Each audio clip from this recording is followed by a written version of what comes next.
Good evening, everybody. Come on in, come on in. Take your seat, big dog's in the house. Where? Where? Right there. Oh, that's not me. You're my big dog. All right. All right, let's go ahead and get started while there's some people out in the foyer, but it's Wednesday night. They'll come in when they want. It's just the way things work. But I do have a policy. I don't ever seriously break up good fellowship. But if you can, come inside. All right. A lot going on this week. Please be reminded that tomorrow morning is men's and women's prayer breakfast. This coming Saturday is also the Life Choices Women's Clinic Annual Walk for Life. And there's information on that in the back there. And I forget who it is kind of organizing something here. It was it Danita, are you doing the walk Saturday? Yes, you can see Danita if you have any questions, or Lauren if you have any questions. And I think Julie Chivletto is a part of that as well. And so if you get a chance to do that, then that's a great thing to do. Also, something that's important for anyone that has kids who are in the youth group, or if you work with the youth group. This is a pretty important thing. This coming Sunday during the 9 a.m. class session, Scott is holding a pretty important meeting in that youth room. I think it's in the youth room. In the youth room. That is if your kids are in 6th grade to 12th grade, and all adults who are involved with the youth ministry. So if you volunteer or anything like that, Scott would love for you to be in there. It's a pretty important meeting for the youth ministry. Also, coming up on Sunday is also our annual Jamaica brunch and dessert auction. And of course, there are slips that need to be filled out for that. Tonight is the last night to turn those in to eat at the brunch. And also be aware that there is the dessert auction that goes on as well that will support the mission effort that goes on this year in Jamaica. So please be a part of that. Also, Laz the Leaders coming up all around our building every Wednesday at 6 p.m. They practice puppets, and one of the kids was trying to convince me on a Sunday if I could preach with a puppet, but I just don't think I have it in me. Maybe next time Jonathan preaches, he could do it. No? Okay, never mind. That's not going to happen here. But come support our kids. And I'll mention again, if you're involved with Laz the Leaders, our adults, or if you can just come and support our kids, the annual convention is coming up. It's always Easter weekend, that Friday, Saturday, and basically Friday, Saturday. If you get a free Friday, Saturday, and you want to go, let someone know in advance so we can make sure you get registered for that. But man, one of the coolest things is to go and to support our kids. So if you've never been down there and you don't know what that looks like, basically, we've got kids of all ages who are doing all different kinds of things throughout the weekend. They're doing song leading, they're doing speeches that they've written, they're doing, we have a group that Aiden is working with debate, and I think this year's debate has to do with baptism. Is it essential? Is it not essential? And so our kids have been preparing for that. They go to convention, and teams of 2 will debate other teams of 2. And I know what you're thinking. Doesn't everyone believe, like everyone that will be at Laz the Leaders believe that? What they encourage our groups to do is learn arguments on both sides so that they're well-versed when they encounter those discussions out and about. So some points our kids will have to debate the wrong side, and some points they have to debate the right side of these things. So there's puppets, there's all kinds of stuff that go on, and there'll be a kind of a schedule that goes out, and you'll know when our kids are going, when they're leading their things, and it's just such a cool fellowship thing to be able to go and be a part of that to support our kids. Don't forget there's a high school Devo coming up if your kids are in high school. That is next Monday night. And last thing, actually 2 things I want to remind you of. Number 1, this coming Sunday is when you turn your clocks forward. All right. Now, I think I'm going to get it right this time. This is when we lose an hour of sleep. All right. I said that last time, but this is when we lose an hour of sleep. So I want to make sure on Saturday night you go to bed 2 hours early so that you can still be here for Bible class. All right. That is typically in churches across the country, one of the lowest attended Bible classes is the Sunday morning following this time change. But at Orange Avenue, no excuse. All right, wake up, I'm just kidding. Like I have any reason or authority to say that. But don't forget to turn your clocks forward if you still do that. I know your phones do that on their own. If you, for some reason, are still using a regular clock at your house, just let me know and we can get you an updated clock. Also, I just seeing this, attention Harding University alumni. Someone from Harding is asking for information on any alumni who attend our church, which is like half the crowd, I believe. And so if you're willing, now so you know this, our members here, if somebody ever calls the office and they ask for any of our members' information, we don't give it out. We always say, let us have your information. We'll get your contact to the person you're looking for. And if they want to get in touch with you, they'll get in touch with you. And same thing here. We're not giving your information to anybody. But if you are okay with your information going to the Alumni Association there so that they can ask you for money every month, I don't know if that's why they're doing it, then please let Laura know somehow that you're okay with that. So Harding alumni, this is your reminder. If you're okay with that, let Laura know, and she will send that information if you're okay with it. Final thing I'll mention before we go to God in prayer is if you've been keeping along, we are on day 1, 2, 3, 4 of our month of prayer and fasting. And I don't know how many have been following along, but just want to remind you that this week we are talking about the matters of the heart. If we're going to love the Lord our God with all of our heart, mind, soul, and strength, then it's important that we make sure all those things are healthy. It is hard to love God with a divided heart. And so we have been asking God this week to search our hearts, to try our hearts, to see what's in there. If there's anything that's a distraction, show us what that is so that we can get rid of it. On Monday, we walk through confession to God and to other people if you decide to do that. On Tuesday, we walk through repentance, and today was a day of surrender. Surrender, just throwing your hands in the air and saying to God, I can't do this. I need you desperately to help me out with this. Let me just talk to you about the next couple days.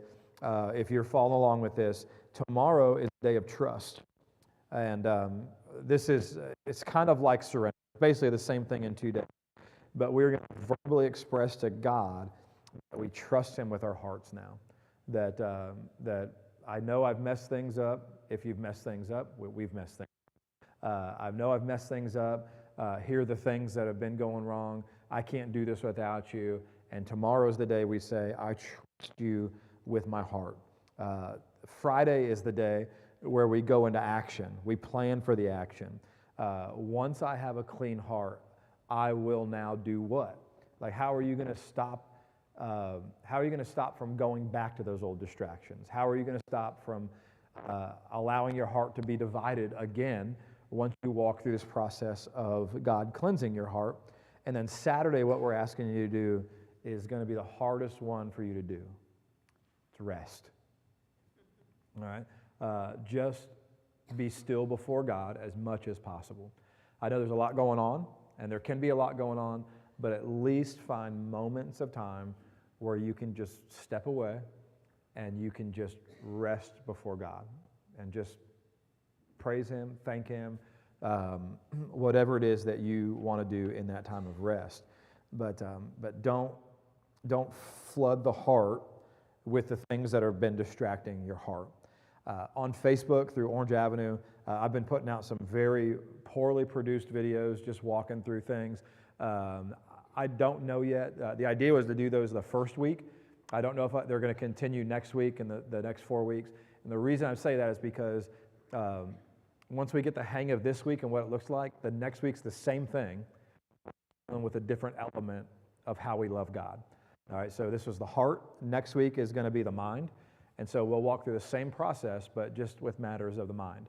And so I don't think anyone needs direction on that if we've already gone through it. But just want to let you know, those videos are up this week. There's a good chance they won't be up next week, but unless somebody wants them, which I don't think that's the case. All right, so anyone have any questions or anything about this month of prayer and fasting? Anything you, yeah? Is the specific calendar with the days and each day, is that out there? Yes, if there's copies left. If not, I'll get more up. So this is coming out every week. Okay. The guide, you'll have this on Sunday, but the calendar is a little bit more generic. It doesn't have all the specifics on it. That'll just be on the weekly. If you're following along, tomorrow is the day that we're doing some food fasting, if you're able to do that. And so the way it's designed, you don't have to do it this way. If you ate dinner tonight, that we're going to do some fasting until dinner tomorrow night. And so it's 24 hours. If you sleep really good, half of it's when you're sleeping. If you don't sleep well, then you'll suffer a little bit more. But the idea in food fasting is not, in fact, suffering, but it's the same thing as what we're doing with those distractions. If you have one less thing that you're thinking about, then there's that much more strength that you can put into focusing on God. And so our prayer is that as some of us walk away from food for the next little bit, that anytime you get a hunger pain, and they'll happen, or that little headache that happens, that we use those cues to focus in on prayer, to focus in on open up the Word of God, to focus in on however it is you're connecting with God at that moment. So if you want to join that, tomorrow is that day, or technically it started right now. And listen, fasting is one of those things that you can do it however you'd like to do that. I will say this, the biblical form of fasting is food fasting. We've kind of created other ways to do that, fasting from social media and things like that, which everyone would do well doing that. But it's just a good thing to get rid of something so that you can focus on something much better. So if you're involved in that, then don't forget to not eat tomorrow until dinner. And then, of course, at the end of the month, we're, for anybody who wants to, this, of course, please don't feel guilty if you don't do this, because some people shouldn't do this right now due to health. We're going to do a 3-day fast. And it's a long time to go if you haven't done that before. In experience, and especially in hearing other people's experience as well, the 48-hour mark is like the mark where it stops being incredibly difficult and painful, and you're able to really focus in a whole lot more. Especially if you haven't fasted before, typically that 48-hour mark is where you may be hurting up to that point, and not hurting, but it'll be obvious you're not eating, but the body kicks into gear. I'm not a doctor. Is Kyle here tonight? No, who's our other? There he is. He's hiding. Kyle, can you explain this to us? I'm just kidding. You don't have to. But, from what I understand, the body will start consuming its stores of energy at some point. Is that right, Kyle? Did I say that right? It's a God thing? Yeah, that's just trust God. That's not what a doctor would say, Kyle. But I like it. You're my kind of doctor. All right, so enough about that. If we're not careful, this month can be a time where we become laser focused on our God.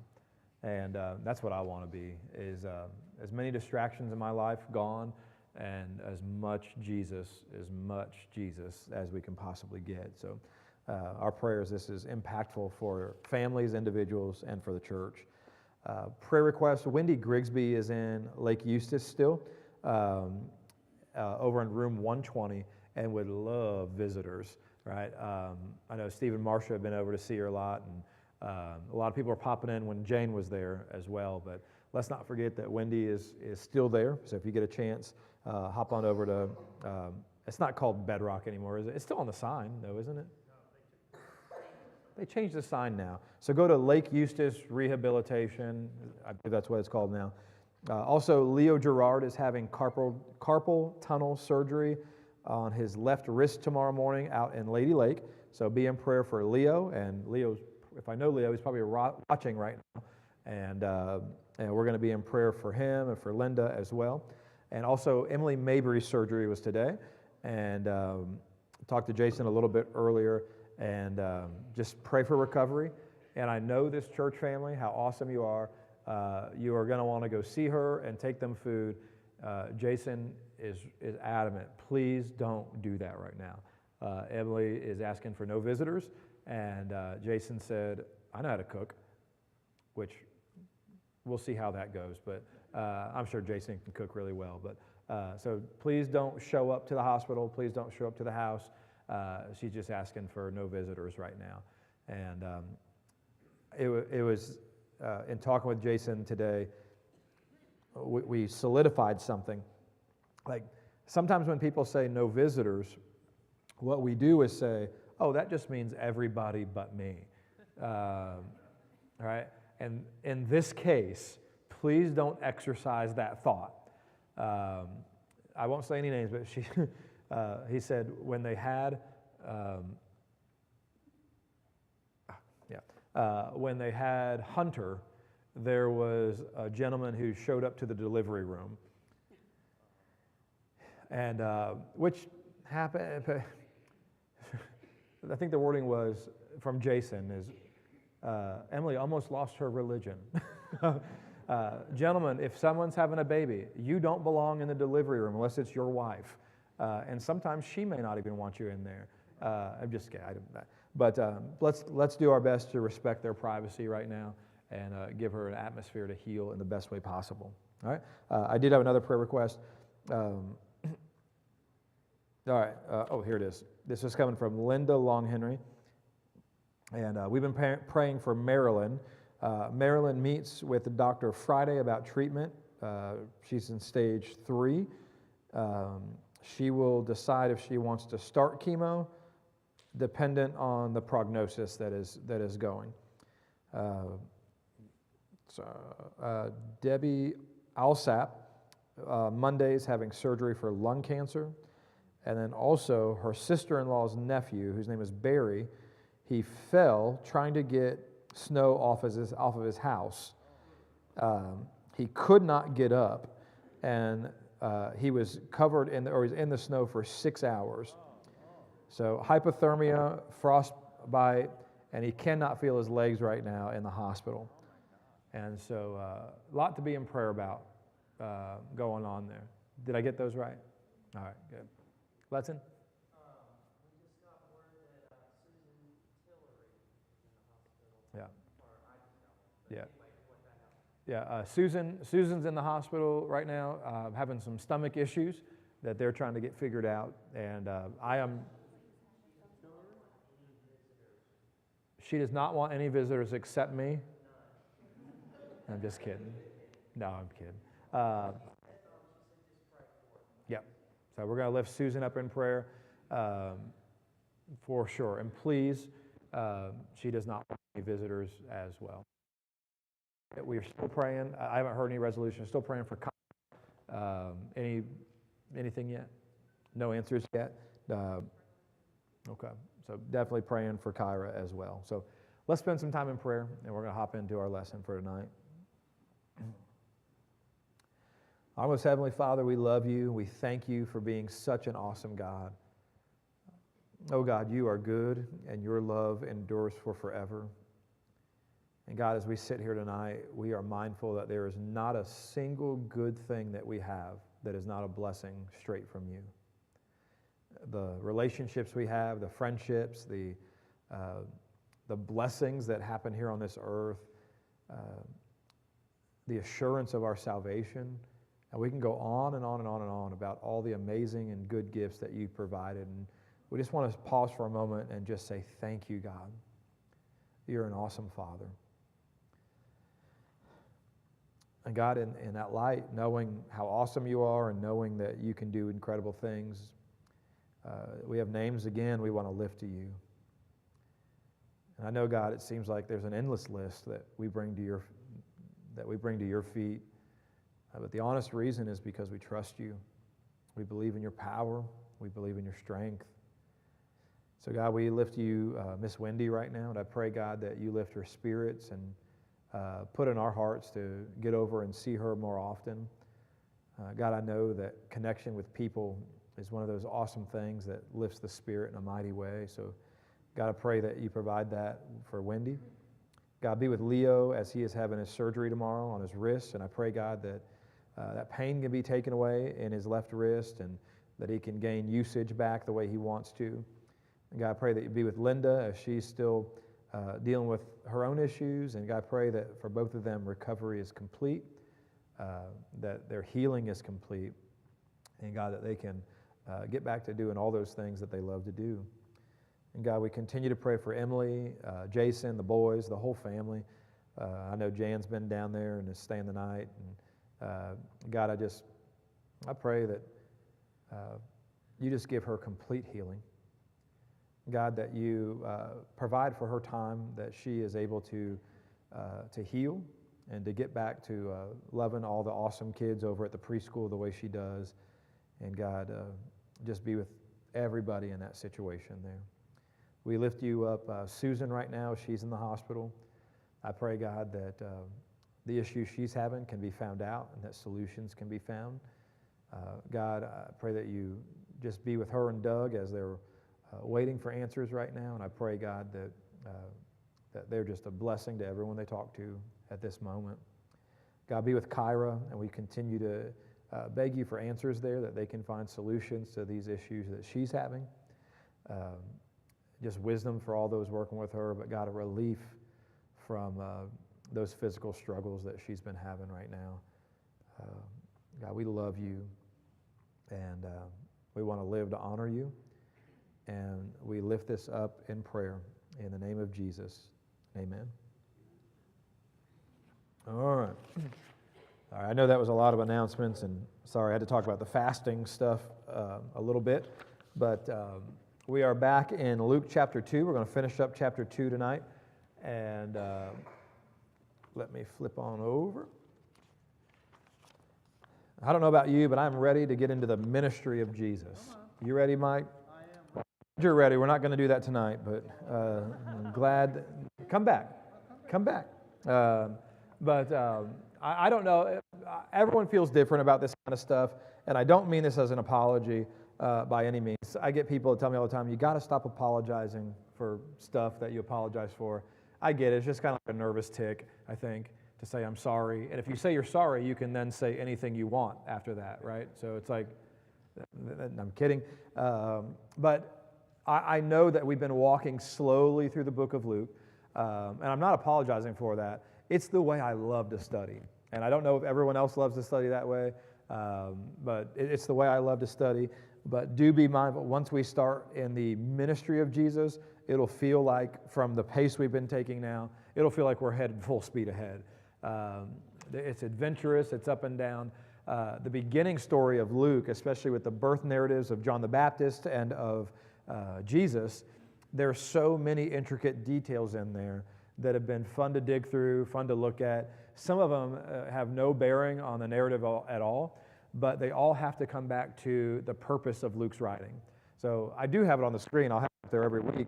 But who can remind us quickly tonight of the purpose of Luke writing the account that he writes? Why did he write the book? There we go, right? So all the things that have been talked about. Now, he specifically addressed it to Theophilus, right? Most excellent Theophilus, but in our context today, we have the same benefit. So that all the things that he had heard, he can know that they were certainly true. All right? Was Luke an eyewitness to all the things that were happening in Jesus' life? No. He wasn't there. All right? But Luke was a guy who was meticulous about details. We've seen I think every lesson we've had, we've talked about witnesses, we've talked about places and people and all that kind of stuff. And it's so incredibly important to have, because if you want to have a detailed chronological account of what Jesus is doing and has done, and you want somebody to be able to say, oh, if I read that, I can believe it, then details are incredibly important. Things that can be checked, people that can be talked to, places that you can go and say, hey, was anyone here that saw this? Or was anyone around whose parents saw this? And you can go back and back. Like details, witnesses, and those kinds of things are incredibly important. So you're right. Luke was written to give a well-researched, chronological account of the life of Jesus so that we might know with certainty that what we believe is true. And you don't get a lot of that in our world today, but I do want you to know tonight that it's okay for Christians to believe 100% that what they believe is true. We get told a lot that, well, there's little thing, that might be true, and, well, this religion says this, and it's different than that. And for a lot of Christians, we've been told that it is inhumane to believe that you're the only ones that are right, and different things like that. And what about all these other religions and different religious leaders? And I know me saying this holds no weight, but as I read through the story of Jesus and I read the purpose of Luke, it's imperative that we know 100% certain that what we read about Jesus is actually true. And if you're a person who needs details, Luke's your book. Right? If you're a person who needs the narrative in a chronological order, then Luke is your book. If you need proof, then Luke is going to be your book. I like to say about myself, I don't need proof. I believe, and I'm going to believe for the rest of my life. But reading through Luke has solidified, okay, this is it. Jesus is, at least we can settle on this point. Jesus existed. Can we at least settle there? All right, who he was, we'll get there with the details of ministry, but what have we already seen so far? I want to remind you of one big thing. That prophecy that was prophesied in the Old Testament was already coming true before he was even born. All right, and it wasn't coming true because his family was forcing it to come true. It was coming true because Caesar Augustus caused it to come true. Did Caesar Augustus, would he have had any benefit to Old Testament prophecy being fulfilled in the life of Jesus? No, probably the opposite, right? But by his actions and his mandates, he caused the birth of Jesus to happen not in Nazareth, where his hometown would have been, where his parents lived, but caused it to be in Bethlehem, which was talked about back in the book of Isaiah. And so little details, big fulfillment of prophecy equals you can know that Jesus is who he says he is. All right? So we're going to talk a little bit in Luke chapter 2, beginning in verse 39 tonight. And I want to remind you that if you have a comment, question, just raise your hand. I'll get you the microphone so that the people who are watching at home can hear you. All right? And yes, that is important. All right. Luke chapter 2, beginning in verse 39. Just a couple of verses to begin with. It says, "And when they had performed everything according to the law of the Lord, they returned into Galilee to their own town of Nazareth. And the child, Jesus, grew and became strong, filled with wisdom, and the favor of God was upon him." All right. We've read so far the account of the book of Luke as far as the birth story of Jesus goes. And you might be well aware that we've missed a lot of details in it, haven't we? You might be thinking, well, what about this thing? What about this thing? Well, the book of Matthew, also in chapter 2, gives a whole lot more details about some different elements of what was going on. So in Luke so far, we have seen that he was born in Bethlehem, and then we have a little bit going on there. He went to Jerusalem. His parents took him to Jerusalem to fulfill the law. Do you remember what we talked about last week? What was the fulfilling of the law that they took him to Jerusalem for? Yeah, so in the old law, right, two things they went for. Number one was that the first male child had to be taken for consecration at the temple, all right, that dedication to God. And also, since Mary had given birth to Jesus, she had to go for the ceremonial, to be able to become clean. She had to be purified at the temple. It was just the Old Testament law that they were keeping. You can find that in Leviticus. You can find the other one in Exodus. But this is what they had to go to Jerusalem for. That's why at the beginning of this verse it says, sorry, I didn't even go. It says that when they had performed everything according to the law of the Lord, then they went back to Galilee. All right. A couple things about this 2 verses. I don't want to spend too much time here. But everything according to the law, this is the consecration of Jesus, the purification of Mary, and I'm going to give credit where credit is due. I was talking to Donna Ryder after class. She is a lady of much wisdom in so many different ways, and she loves people so well. But we talked about last week in class about this, the their purification language that was there, and people try to pick at this.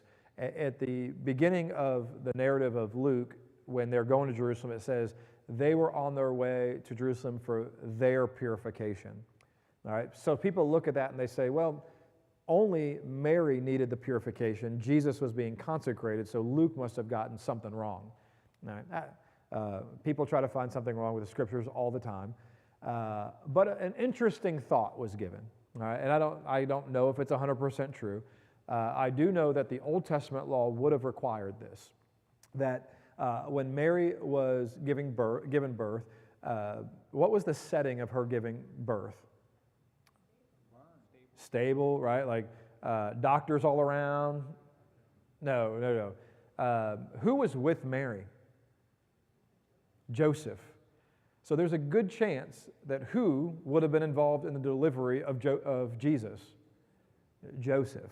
All right. Now, I'm not saying that this is absolute, but it's a great thought, is that according to Old Testament law, if Joseph would have come in contact with Mary's blood, he would have also needed purification in this process as well. So another wonderful explanation that Donna pointed out to me is the word there could very well likely be Mary and Joseph needing purification, because not only did Mary give birth, but there's a good chance that Joseph would have been in contact with that as well, being quite possibly the only person there with her. So thanks, Donna Ryder.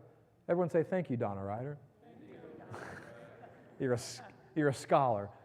And I just embarrassed her. I'm sorry. Everyone say, we take your thank you back. No, don't say that. No, great thought. Sorry. So possibly Joseph. Matthew chapter 2, verses 1 through 18. I don't want to read the entire thing, but I will mention a couple of details that Luke didn't have in there. But again, details not being in there doesn't mean it's not relevant or it is all of a sudden not a great writing or anything like that. But it doesn't mean that there are contradictions in the Scripture because details are different in different places or not in one place and they are in the other place. I'll take this time to mention, if you ever want to study through the Gospels in a really neat way, grab yourself something called A Harmony of the Gospels. It's a book, but what it does is it lays out the Gospels where they match up in narrative. It'll show you exactly what verses match up and where let's say John adds something or Luke adds something, it'll lay it out in chronological order. It's called Harmony of the Gospels. If you ever want to look at one, I've got one. But it's just a cool way to take all the Gospels and say, okay, where are they tracking? Where there's additional stuff. Just a good way to look at it. But Matthew chapter 2, we do get this. You had Jesus being born, and then you don't just get him right away going to Jerusalem, but you have this visitation of the wise men. And the wise men go to... it says after Jesus was born, it mentions that Herod was the king, all right? And there was this vision or this visit that these wise men got. And they go to Herod and they tell him about this thing, tell him that what they were told is that this is coming from Bethlehem, and Herod gets all up in arms. And what decree does he make? Yeah, then every baby in that area is supposed to be killed. All right, this is when Mary and Joseph, they flee. They go to Egypt, and they await in Egypt, and in Egypt they receive word at some point that it's okay to go back. And so this one little detail, well, it's a big detail, that Luke doesn't have in there, but it doesn't mean that Luke is wrong. It's just not in the account of Luke. And so you can read through chapter 2 there. I just very generically talked about it. The sad thing is, in verse 16 of chapter 2, it says, then Herod, when he saw that he had been tricked by the wise men, became furious, and he sent and killed all the male children in Bethlehem and all that region who were 2 years old or under, according to the time he had ascertained from the wise men. Jesus is not there, but what a terrible time for every parent and every family that was in Bethlehem at that time. Did you have a question? Oh, you need a microphone. Oh, I hope it's a question I know about, or if it's just a statement, you're going to teach us something. No, I do have a question. Hello. Do I need this thing? You do. Okay. So as I'm reading through this, why? Why did they go to Herod? Because is it just for Jesus to go to Egypt to fulfill a prophecy? Because the inevitable outcome of this one question leads to the death of all these male babies. No. So why? So moving on in Luke chapter, man, the question of why, that's a hard one, isn't it? I don't know the answer to why. Obviously, we don't like what happened. Like the end result of all these children being killed is something that is like, why would this happen if we knew it was going to lead to this? And honestly, I don't know the answer to that. Kevin might know the answer to it. Well, the thought is that they would go to the leader of that place, and if they saw the star, surely the leader of that place would know where that child was. He didn't, but I think that's why they would have gone to him. No. What Kevin said. You know what we always do? No, I'm not going to mess with Vernon tonight.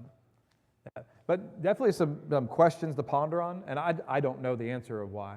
But I'll say this, and I'm comfortable saying this. There are a lot of accounts in the scriptures, especially Old Testament stuff, and I'm like, I don't know why. Like, I know it happened, and I trust God in His sovereignty, but I don't know the reason why. And I always try to put myself in the place, like, if I'm a parent in Bethlehem at that time, and my son's not Jesus, he's just noble, I'd be asking the same question. Like, what happened here? I'd be finding those wise men, and I would be chasing after them. Like, why'd you say anything about this? But at some point, they're searching for where this happened as well.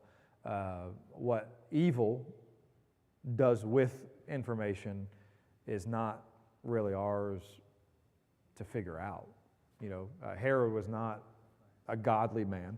Herod was a man that was all about himself, all about Rome. And when you threaten power, which this is what he's processing through, that this child is going to become someone powerful, so it's easier to take care of him when he's young than when he's powerful.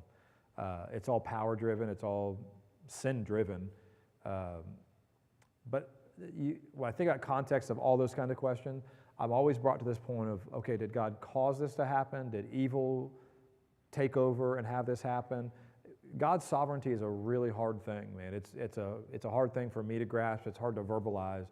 It's a hard thing to just trust sometimes, that even when you see things going poorly and people hurting, that God's sovereign, that He knows what's going on. He's still in control. But it is, well, we just opened it up to something I wasn't ready to talk about tonight. Thanks a lot. No. I got a question. Why would you ever bunt? I'm just kidding. That's not a good question for you. I don't know the reason. Explain it a little bit as far as like the wise men didn't go to Herod. They're coming to Jerusalem looking for answers.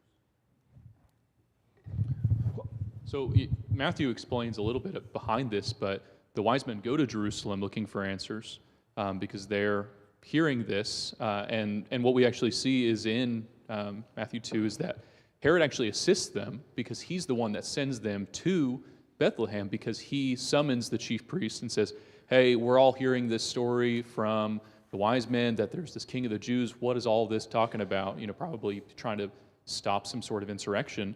And they tell him, oh, well, yeah, in Bethlehem of Judea is where this king is supposed to be born, so that he summons the wise men and sends them there. So it's not that the wise men went and said, hey, Herod, by the way, there's a king that's going to be born in Bethlehem. It's God's actually using Herod to direct the wise men where they need to go, and then, like you said, then evil steps in and misuses that information. Yeah. And I see the other part too, John, thank you for that. I see the other part too of God. I'm not saying he's not protecting people, but what you see him guarding, which is maybe even more important, is the plan of Jesus. Where I love this about what he does. Like, he'll appear in different places to different people to be able to protect Jesus himself, knowing that this is the salvation of the world that is at hand. I'm not saying he gives up on everyone else, but I mean, when evil acts, God is counteracting to protect the plan of salvation for all those who will come to Jesus. Again, I don't understand all of it. I wish I did. I'd be a better preacher if I did. But James, I should ask James. James will explain it to us too. Coming. Donna was going to catch it.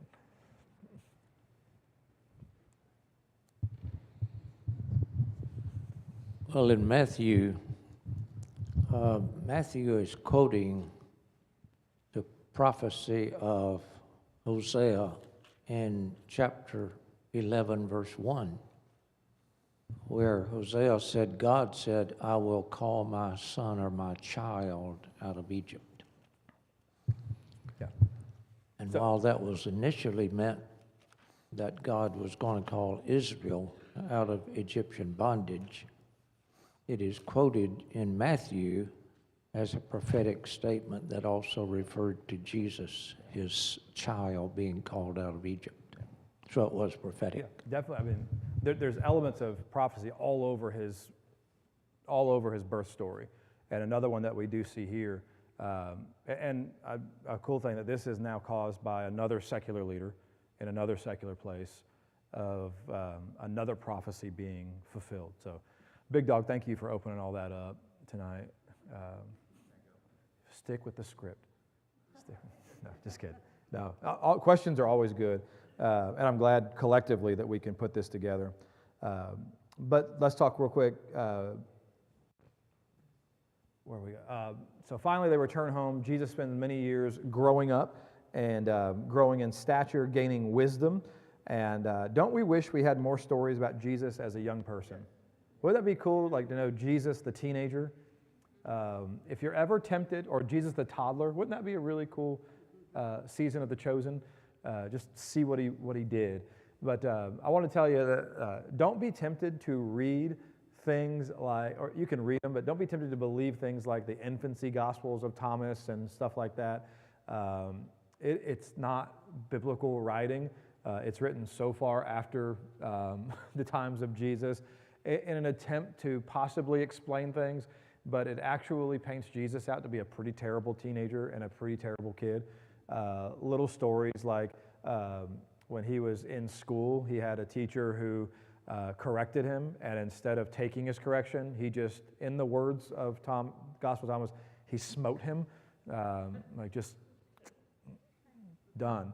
And then another time, I think there was, in the infancy Gospel of Thomas, as he was a little kid, he was playing, another little kid splashed a puddle on him, so he just killed him, like a superpower kill. Like, this is, like, these things are written so far after the time. It's just somebody creating narrative out of something that they believe. But if you were to Google, like, what was Jesus like as a kid, some of these things are going to pop up. I just want you to know that there's reasons these aren't in the Bible. And it's the authorship is not Thomas. It is so far beyond time-wise that it's just like a fan fiction is basically what it is. Someone trying to come up with stories to fill in that gap. So the truth is, we don't know a whole lot. We know about an account when Jesus was 12 years old. Yep. All right, we're going to cover that here tonight. Anyone here have a 12-year-old right now? You have a 12-year-old right now. All right, Scarlett's 12 years old. Easiest age in the world, right? No. uh, I wish that the 12-year-old account of Jesus was an account that we could say, look, 12-year-olds, just do this.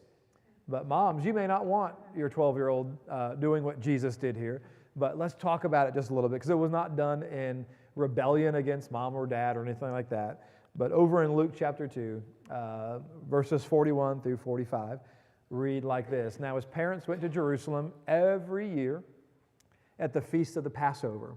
And when he was 12 years old, they went up according to the custom. And when the feast was ended, as they were returning, the boy Jesus stayed behind in Jerusalem. And then, I'll paraphrase here, they had their Home Alone moment. Right? They get on the plane, they're off to vacation, and mom goes, Jesus! And then they realize that Jesus is not with them. It's somebody else. Sorry, that's what I imagined when I was, never mind. And so his parents did not know it, but supposing him to be in the group, they went a day's journey, like a full day's journey. But then they began to search for him among their relatives and acquaintances. And when they did not find him, they returned to Jerusalem to search for him. All right? Let's do a little honesty talk here. Parents, how many of you have ever left your kids at church? Yeah, I did like a month ago. I left Noble at church. We were going to small group. Many of you don't, I got to clarify, Bethany and I drive separate cars to church every time. It's not, we do live together. We do love one another. It's just because I stay late and talk, and she goes to small group Sundays before I get there. Just a lot going on there, but we still love each other deeply. But usually she's got the kids. To be fair, she did tell me I'm leaving Noble, but I was also so incredibly distracted that I heard it, but I didn't hear it. And so I got in my car when I was done here, and I went to small group, to which I was met with this question: where's Noble? To which I said, I don't know, where'd you put him? Not a great answer. The good news, I started driving back to church, and as I was leaving the neighborhood, John Rucker was coming in with Noble, which I said, Beth, I told him to ride with John Rucker. John doesn't usually go to our small group, but Noble found him in the building and said, can you take me to small group? So thanks, John. That's a weird feeling, leaving your kid, isn't it? I was 4 minutes away. They're a day's journey away. That's a long time to be away from your kid. The only other time I left Noble was actually, we went into a restaurant. This is totally my fault. Went into a restaurant, and I sat down, and we were meeting somebody. Were we with you guys? We might have been with you guys. I have no idea. And then Bethany goes, where's Noble? I was like, where is he? And that poor boy was in the car crying because his dad, he sits on my side, so I usually get him out. He was in a car seat. Not a baby, but old enough to be mad at me. That poor boy, just pray for him. But even though I was outside the door, I could see the car. That feeling of guilt, that feeling of terror is one you just don't want to feel. And I think for that one, I could have been arrested. But you don't want to feel that. Imagine being a day's journey away and realizing who's got Jesus. And not only that, you've already been told this child you've been trusted with is the Son of God. We lost the Son of God. What is going on here? There's really funny clips that could be made about this. But it's a big deal. So a couple of little details about this. Passover feast usually lasted 7 days. And typically 12-year-olds would not be a part of the temple services and what was going on there. But Jesus, being 12 years old, typically 13-year-olds would be considered to be men of the covenant. And they would be fully immersed into the temple practices that were going on there. But historically speaking, it would have been customary for families to take their 12-year-olds to kind of give them a little bit of a taste of what was going on there, so that when they came back as 13-year-olds, they would be able to be a part of the full temple practices that were there. So right on line with customary teachings, and I believe purposely put in here by Luke, another little detail to say, okay, this is accurate as to what could have been happening there. Also, the traveling, they're all coming from Nazareth. All the Jews that are in Nazareth most likely would have been traveling together to this place, relatives, acquaintances, and so easy in that kind of setting to just assume somebody's got your kid. I didn't see him, but there's a pack of us here. We do this together. Yeah, we're going. It's like when we leave Chick-fil-A on Wednesday nights, I rarely have all my kids with me, but I assume Jen Garland's got one, Brandy's got one, somebody's got one of my kids, and it's never failed. Every Wednesday night, they all get to church. But I know the feeling would have been like if one's still at Chick-fil-A, that would be a terrible feeling, all right? It'd be a joy to go back there to pick them up, but continue on in the narrative, after 3 days, they found him in the temple. Now that's crazy, right? We think about this. Like just losing Jesus is one thing, but losing him in all you know is we left him in this city. So imagine if you knew you lost your kid in Eustis. Where are you going to look? How long will it take you to find this guy? You left Noble in Eustis. I don't know where to start. And so they're everywhere trying to find Jesus. And it takes them 3 days of searching to find Jesus. And where do they find him? Sitting among the teachers, listening to them and asking them questions. The one place he could have been in Jerusalem where they couldn't get mad at him, right? He wasn't causing trouble. He wasn't in jail. He was at church, talking to the religious leaders. And all who heard him were amazed at his understanding and his answers. And when his parents saw him, they were astonished. You can translate that in a couple different ways. Astonished is a loose word. They were impressed with his knowledge for sure, but also where you been kind of thing.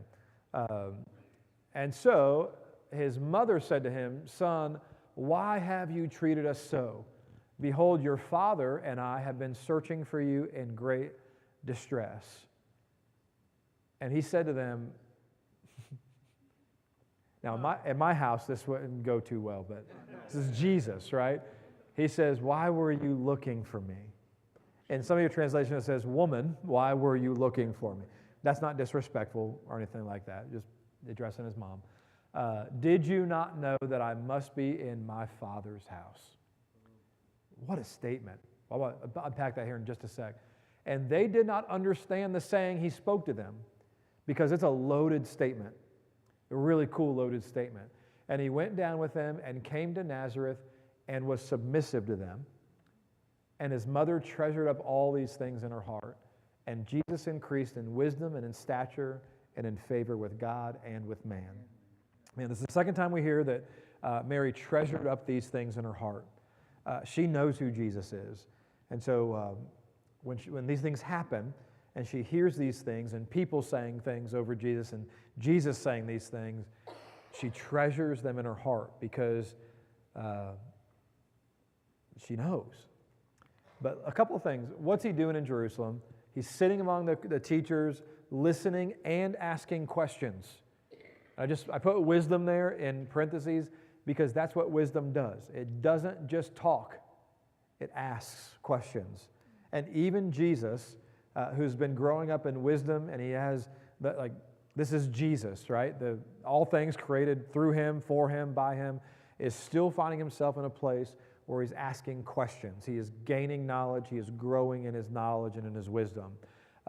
Some of us, me included, would really gain from this perspective of gaining wisdom, of not just talking and talking and talking, but taking a moment to stop and to say, what do you see here? What can you teach me? Not with everybody, but with trusted people who love God's word as well. All who heard were, including the teachers, were amazed at his understanding. And how many more witnesses does this now give us to the story? All right, again, what time of the year is this? Why are they in Jerusalem? Passover. How many people in Jerusalem at Passover? Whew, tons of people for Passover. And all of a sudden you have this 12-year-old boy who is in the temple just going back and forth with the religious leaders. You think that's going to be quiet throughout the town? Yeah, he's becoming famous, right? But he makes this statement that I've missed. I don't know how I missed this for quite a while, and it's going to be so elementary to you, but I just didn't really think about it too much. Mary says to Jesus, your mother and your father, how could you do this to your mother and father? We have been searching for you. And his response is what? Why were you looking for me? Didn't you know I would be in whose house? My Father's house. Like capital F, Father's house. And the reality of things is, she was correct, right? That Mary and Joseph, they were raising up Jesus. But his father was not Joseph, right? There was no blood relation between Joseph and Jesus. And so this might be the first time that Jesus openly claims to be the Son of God. Not in his, not throughout his ministry and not before Pilate, but at 12 years old, saying to his mom, and I don't know how many people are listening to this when he says this, if it's a private moment or if it's a public moment, but in front of his mom and probably with his dad right there, saying, didn't you know I'd be in my Father's house? And if you're claiming that this is your father, what are you claiming about yourself? That you're the son. All right? I got a couple other slides.